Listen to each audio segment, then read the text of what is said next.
Sanskriti University for excellence in life. BTech Agri BSc lateral entry.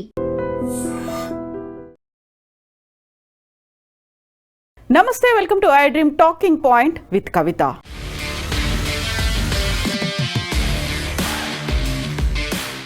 Ahmedabad air India flight యాక్సిడెంట్కి సంబంధించి AAIB రిపోర్ట్ని వెలువడించిన తర్వాత బోల్డ్ అన్ని డౌట్స్ అయితే వస్తున్నాయి. 15 పేజీల ప్రిలిమినరీ రిపోర్ట్లో ఏఐబి రిపోర్ట్ని బేస్ చేసుకొని ఉన్నటువంటి 2 ఇంజన్స్కి ఇంధనం రాకపోవడం వల్ల అక్కడ కట్ ఆఫ్ అయింది, స్విచ్ ఆఫ్ అయ్యాయి బటన్స్ దానివల్లే యాక్సిడెంట్ జరిగింది అనేది ప్రిలిమినరీ రిపోర్ట్ అయితే తేల్చి చెప్పింది. అయితే ఇక్కడే ఏఐబి ఇచ్చినటువంటి ఈ రిపోర్ట్ మీద బోల్డ్ అన్ని డౌట్స్ అయితే వస్తున్నాయి. ఇక్కడ మనకు కనిపిస్తున్నటువంటి ఈ 2 బటన్స్కి సంబంధించే ఇప్పుడు చర్చ అంతా కొనసాగుతోంది. యాక్చువల్గా ఎందుకు ఆఫ్ చేశావు అని అందులో కాక్పిట్లో ఉన్నటువంటి ఒక పైలట్ ఇంకొక పైలట్ని అడిగితే నేను ఆఫ్ చేయలేదు అని చెప్పడం, అది మాత్రమే రికార్డ్ అయింది అనేది. దీంతో పాటుగా ఉన్నటువంటి థ్రస్ట్ లెవెల్ కావచ్చు, ఫ్యూయల్ కంట్రోలింగ్కి సంబంధించినటువంటి వచ్చిన డౌట్స్ అనేవి అక్కడ ఇద్దరు మాట్లాడుకోవడం మనకు కనిపించింది. ఈ 2 ఆన్ మోడ్లో ఉండడం, లేకుంటే ఇది ఆన్ మోడ్లో ఉన్నాయి, కింది కంటే ఆఫ్ మోడ్ అవుతుంది. సో దానికి సంబంధించి బోల్డ్ అన్ని డౌట్స్ అయితే వస్తున్నాయి. ఇక్కడే వినిపిస్తున్నటువంటి ప్రశ్నలు, సందేహాలు కూడా చాలా కీలకంగా కనిపిస్తున్నాయి. ఎందుకంటే ఆ రోజు డ్యూటీలో ఉన్నటువంటి పైలట్లు, ఎయిర్ ఇండియా ఫ్లైట్ని రన్ చేస్తున్నటువంటి 2 పైలట్లకి సంబంధించి కీలకమైనటువంటి ఇన్ఫర్మేషన్ మనకి అందుతోంది. దాన్ని బేస్ చేసుకొని చూసినట్టయితే అహ్మదాబాద్ నుంచి లండన్కు బయలుదేరినటువంటి flight air India flight AI-171 Boeing Dreamliner 787Bకి సంబంధించి జరిగినటువంటి ఈ దుర్ఘటన టేక్ ఆఫ్ అయినటువంటి కొద్దిసేపటికే విత్ ఇన్ సెకండ్స్లోనే 625 అడుగుల ఎత్తు ఉన్నప్పుడే అది కుప్పకూలిపోయింది. అందులో ప్రయాణిస్తున్నటువంటి 229 మంది ప్రయాణికులతో పాటుగా 12 మంది క్రూ మెంబర్స్, అలాగే కింద మెస్లో ఉన్నటువంటి 19 మంది, మొత్తంగా 260 మంది చనిపోయారు. ఇక్కడ పైలట్లకి సంబంధించి యాక్చువల్గా ఎవరెవరు ఏ డ్యూటీ చేస్తున్నారు, ఆపరేషన్స్ అన్ని కో పైలట్ చేస్తుంటే కమాండ్ ఇన్ కంట్రోల్ పైలట్ చేస్తున్నారు. ఈ ఇద్దరిలోనూ కూడా ఆ ఇద్దరికి సంబంధించి కెప్టెన్ సుమిత్ సబర్వాల్, ఆయన pilot, co pilot Clive Sundar. ఈ ఇద్దరికి కూడా సుమిత్ సబర్వాల్కి 15,638 ఫ్లయింగ్ అవర్స్ ఎక్స్పీరియన్స్ ఉంటే క్లైవ్ సుందర్కి 3,400 గంటల ఫ్లయింగ్ అవర్స్ ఎక్స్పీరియన్స్ ఉంది. ఈ ఇద్దరికి మంచి ఎక్స్పీరియన్స్ ఉంది. ఫ్లయింగ్ అవర్స్తో పాటుగా మంచి నైపుణ్యం అనేది ఉన్నప్పటికీ కూడా ఎందుకని జరిగింది అని వివాదం కొనసాగుతూ ఉన్నప్పుడే ఎయిర్లైన్ పైలట్స్ అసోసియేషన్ ALPA కొన్ని సందేహాలని లేవనెత్తింది. ALPA అనేది భారతదేశంలో ఉన్నటువంటి ఏరోప్లేన్ పైలట్లతో పాటుగా హెలికాప్టర్ పైలట్లు ఆల్మోస్ట్ 800 మంది మెంబర్స్గా ఉన్నటువంటి ALPA ఇంటర్నేషనల్గా ఉన్నటువంటి దాంట్లో సభ్యత్వం కలిగి ఉంది. International federation of airline pilots అసోసియేషన్లో మెంబర్గా ఉంది. అందులో 1,00,000 మందికి పైగా, దాదాపు 100 దేశాల నుంచి 1,00,000 మందికి పైగా పైలట్లు అందులో సభ్యులుగా ఉన్నారు. ఇప్పుడు ALPA లేవనెత్తినటువంటి సందేహాన్ని బట్టి చూస్తే మొత్తంగా AIB ఇచ్చినటువంటి రిపోర్ట్ పైలట్ కో పైలట్ తప్పిదం అన్నట్టుగానే కేవలం వాళ్ళిద్దరూ మాట్లాడుకున్నటువంటి అతి చిన్న సంభాషణ మాత్రమే రికార్డ్ అయింది. ఆ తర్వాత ఏం రికార్డ్ అవ్వలేదు అనే దాంతో పాటుగా అందులో అడ్వకేట్లని, లాయర్లని ఎందుకు ఇన్వాల్వ్ చేయలేదు. AIB రిపోర్ట్ అనేది పారదర్శకంగా లేదు, బయాస్డ్గా ఉంది అనే దాంతో పాటుగా పైలట్లని ఎర్రర్ సైడ్ చూపించేట్టుగా ఉంది అనేటువంటి ఒక వాదన ఉంది. బట్ AIB రిపోర్ట్ ఒక ప్రిలిమినరీ రిపోర్ట్ అని చెప్పినప్పటికీ కూడా కంక్లూజన్స్కి ఎందుకు వస్తున్నారు అనేటువంటి వాదన ALPA చేస్తుంది. ఇదే వాదనని ఇంటర్నేషనల్గా ఉన్నటువంటి ఫెడరేషన్ ఆఫ్ ALPA కూడా అదే మాట చెప్తోంది. ఆల్మోస్ట్ ఇంత ఫ్లయింగ్ అవర్స్ ఎక్స్పీరియన్స్ ఉన్నప్పుడు ఇది ఎందుకు జరిగింది, అక్కడ తప్పిదాన్ని కేవలం వాళ్ళకి అంటగట్టే ప్రయత్నం చేస్తున్నారు. అటు బోయింగ్ డ్రీమ్ లైనర్లతో పాటుగా ఇవన్నీ 1,000 కోట్లు 100 కోట్ల బిజినెస్ ఉన్నటువంటి దాంట్లో PR స్టంట్స్ ఏమైనా జరిగాయా, వీళ్ళిద్దరిని మాత్రమే బ్లేమ్ చేయడం, ఒక బ్లేమ్ గేమ్ స్టార్ట్ అయిందా అనేటువంటి వాదనలు కూడా వినిపిస్తున్నాయి. ఎట్ ద సేమ్ టైం ఇక్కడే వినిపించేటువంటి రెండవ సందేహం, రెండవ ప్రశ్న, ఈ ఎయిర్ ఇండియా ఫ్లైట్కి సంబంధించి ర్యాట్ అనేది ఇన్ ఎక్స్టెండెడ్ పొజిషన్. యాక్చువల్గా వాట్ ఈజ్ ర్యాట్? ఇది సీక్రెట్ వెపన్గా భావిస్తూ ఉంటారు. మోస్ట్ అడ్వాన్స్డ్ జెట్ ఫ్లైట్లలో ఈ ర్యాట్ అనేది ఉంటుంది. ఈ ఎయిర్ ఇండియా ఫ్లైట్కి సంబంధించి చూస్తే తను ఫ్లై చేస్తున్న టైంలో ఏదైనా టెక్నికల్ ఇష్యూ వచ్చింది, ఎమర్జెన్సీ అవసరం ఉంది అనుకున్నప్పుడు ర్యాట్ అనేది ఓపెన్ అవుతుంది. సో ఇక్కడ మనకు చూస్తే ఇక్కడ ర్యాట్ ఓపెన్ అయినటువంటి కండిషన్ కనిపిస్తోంది. అదే మనం క్లోజ్లో చూస్తే ర్యాట్ అనేది ఓపెన్ అయి ఉంది. అలాంటప్పుడు ఎందుకు ప్రమాదం సంభవించింది? ర్యాట్ అంటే ర్యామ్ ఎయిర్ టర్బైన్ అనేది చెప్తూ ఉంటారు. ఇక్కడ మనకు కనిపిస్తున్నటువంటి ఈ విజువల్ని బేస్ చేసుకొని చూసినప్పుడు సో ఇక్కడ చాలా మనకి కింద కనిపిస్తున్నటువంటి చిన్న వింగ్స్తో కనిపిస్తోంది ఇది ర్యాట్ అనేది. దీన్ని సీక్రెట్ వెపన్గా చెప్తూ ఉంటారు. ఒకవేళ ఎమర్జెన్సీ కండిషన్ ఏదైనా వచ్చింది, ఇప్పుడు అహ్మదాబాద్ ఎయిర్ ఇండియా ఫ్లైట్కి సంబంధించి అక్కడ 2 ఇంజన్లు ఫెయిల్ అయిపోయాయి, ఇంకా దాన్ని కంట్రోల్డ్గా ఇయ్యలేకపోతున్నారు అనుకున్నప్పుడు సడన్గా ఇది ఆటోమేటిక్గా దానంతట అదే ఎజెక్ట్ అయ్యి బయటకు వస్తుంది. దాంట్లో ఉన్నటువంటి విండ్ పవర్తో, అక్కడ హైడ్రాలిక్ విండ్ పవర్ అనేది ఉంటుంది, ఇన్కమింగ్గా ఉన్నటువంటి హైడ్రాలిక్ విండ్ పవర్తో కొన్ని ఇంజన్లను అయితే ఆన్ చేయలేదు. కాకపోతే హైడ్రాలిక్ విండ్ పవర్, ఈ ర్యాట్లో ఉన్నటువంటి విండ్ పవర్ దానికి వైటల్ ఎలిమెంట్స్ అనేవి ఏరోప్లేన్కి సంబంధించి ఏవైతే ఉంటాయో వాటిని ఆపరేట్ చేయడానికి యూస్ అవుతుంది. సో ఈ ర్యాట్ అనేది అవసరమైనటువంటి హైడ్రాలిక్ పవర్ని జనరేట్ చేస్తుంది, ఎలక్ట్రిక్ పవర్ని కూడా యూస్ చేసుకోవడానికి ఉపయోగపడుతుంది. అట్ ద సేమ్ టైం ఫ్లైట్కి సంబంధించి ఈ వైటల్ ఎలిమెంట్స్ ఏవైతే ఉన్నాయో బేసిక్ కంట్రోల్స్తో పాటుగా కీ ఇన్స్ట్రుమెంట్స్ అండ్ కమ్యూనికేషన్కి సంబంధించినటువంటి అవసరమైనటువంటి హెల్ప్ని ఈ ర్యాట్ అనేది చేస్తుంది. సో మనకి ఇక్కడ ఎయిర్ ఇండియా ఫ్లైట్కి సంబంధించి ర్యాట్ అనేది అయితే ఓపెన్ అయ్యి ఉంది. ఇక్కడ ర్యాట్ ఎజెక్ట్ అయింది, తన పని తాను చేసుకుంటూ వెళ్ళింది.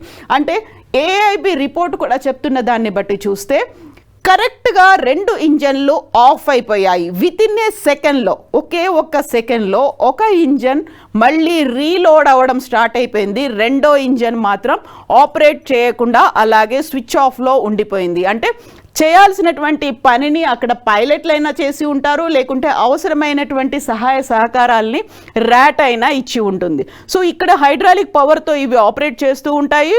సో కావలసినటువంటి వైటల్ బేసిక్ నీడ్ ఏదైతే ఉందో అప్పటికప్పుడు కమ్యూనికేషన్ అనేది కూడా మేడే కాల్ ఇవ్వడానికి కూడా ప్రధానమైనటువంటి కారణం ర్యాట్ పనిచేయడం వల్లే.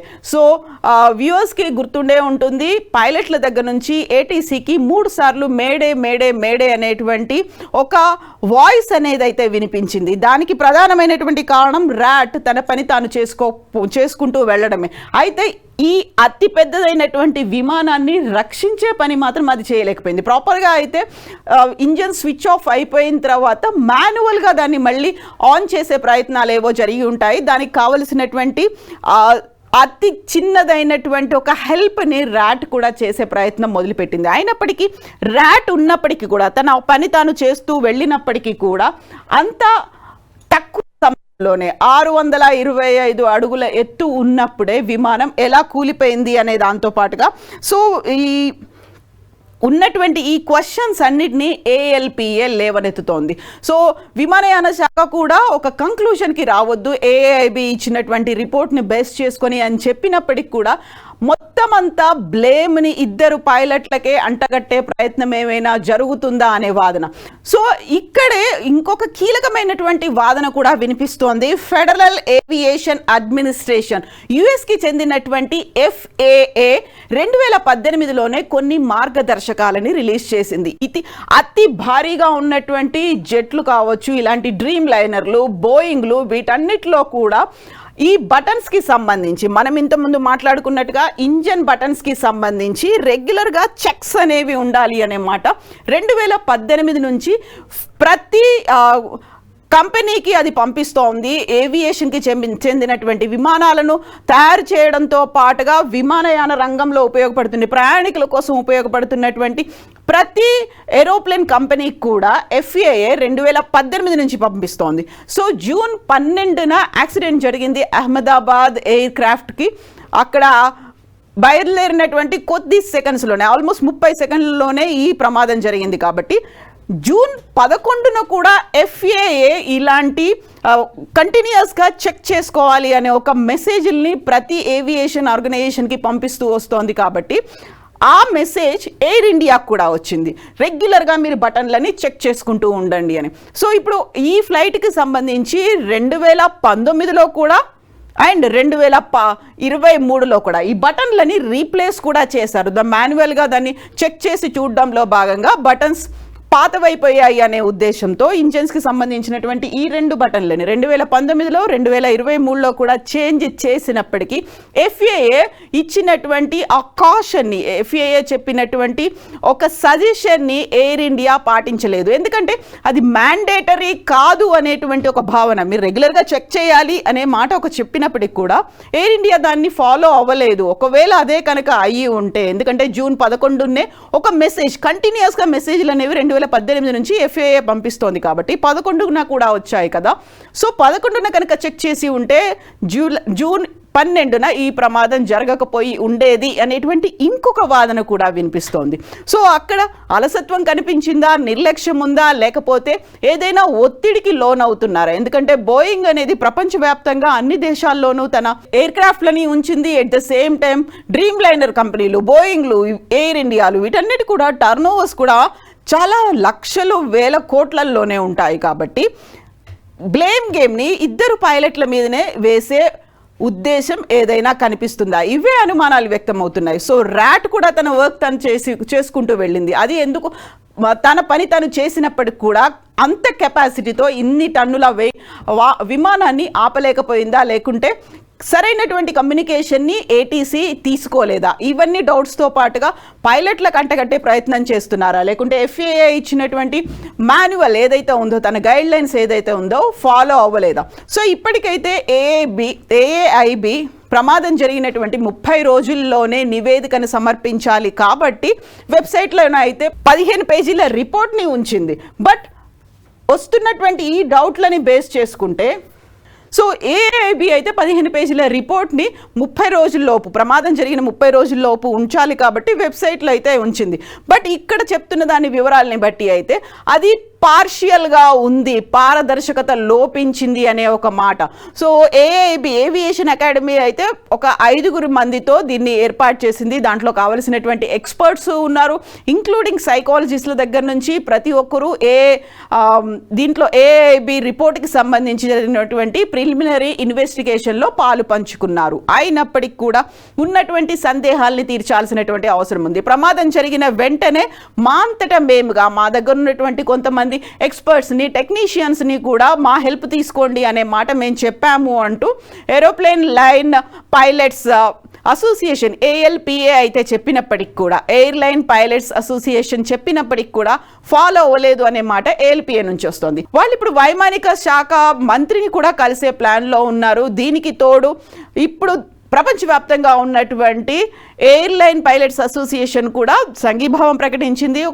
దీనికి సంబంధించి ఒక పారదర్శకత ఉండాలి, నిష్పాక్షికంగా జరగాలి అనేటువంటి ఒక మాట అయితే వినిపిస్తోంది. సో ఉన్నటువంటి ఈ 3 కీలకమైనటువంటి క్వశ్చన్స్, ఇది కేవలం ప్రిలిమినరీ రిపోర్ట్ కాబట్టి వచ్చేటువంటి మెయిన్ రిపోర్ట్లో ఆ 3 క్వశ్చన్స్కైనా ఆన్సర్ దొరుకుతుందా అనే దాంతో పాటుగా యాక్చువల్గా నెక్స్ట్ రిపోర్ట్ ఎప్పుడు వస్తుంది? ఎందుకంటే AIB రిపోర్ట్ ప్రమాదం జరిగినటువంటి 30 రోజుల్లో ఇవ్వాలి కాబట్టి AIB రిపోర్ట్ ప్రిలిమినరీ రిపోర్ట్ని అందజేసింది. బట్ ఓవరాల్గా కంక్లూడింగ్ ఫైనల్ రిపోర్ట్ ఎప్పుడు వస్తుంది? అది కూడా ఇంకొక పెద్ద క్వశ్చన్ మార్క్గా ఉంది. సో ఇవన్నీ కూడా బయటి ప్రపంచానికి తెలియకుండానే అలా కాలగర్భంలో కలిసిపోతాయా అనేటువంటి ఒక డౌట్ పైలట్ల దగ్గర నుంచి కూడా వ్యక్తం అవుతుంది. వీటన్నిటికీ కూడా ఒక ఆన్సరబుల్గా ఉండాల్సినటువంటి రిపోర్ట్ అయితే రావాల్సినటువంటి అవసరం ఉంది. అందరూ స్టేక్ హోల్డర్లని ఇన్వాల్వ్ చేసి రిపోర్ట్ని అతి తొందరగా బయట పెట్టాల్సినటువంటి అవసరం అయితే ఉంది అనేది ఇటు పైలట్ల దగ్గర నుంచి అటు అకాడమీల దగ్గర నుంచి వస్తున్నటువంటి ఏకైక అభిప్రాయం. నిజంగా ప్రస్తుతం ఉన్నటువంటి సమాజం దేనికి ప్రయారిటీ ఇస్తుంది?